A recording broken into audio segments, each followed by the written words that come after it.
గా సర్పంచు. అమ్మా మంచిగున్నా? మంచిగానే ఉన్నా పిల్లగా. మన వాడ కట్టుకోవాలన్నా సర్పంచ్ నిలబడ్డాడు. మన ఇంట్లో లోట్లని కుమారన్నకే వాడాలి. కుమారన్నకే ఓటేస్తాం గాని మరి గెలిచినాక ఏం చేస్తాడు?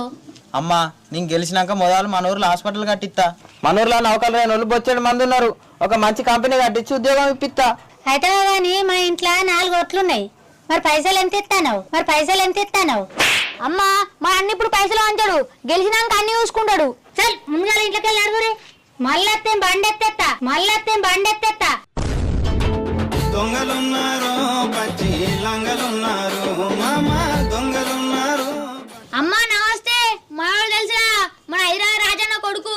మనోడు సర్పంచ్ పోటీ ఎత్తాడు. నీ ఓటైతే కష్టంగా అన్నగే వాడాలి. ఎందుకేయాలి? గెలిస్తే ఏం చేస్తాడు? ఏం చేసి ఉండేది గెలిచినాక సక్క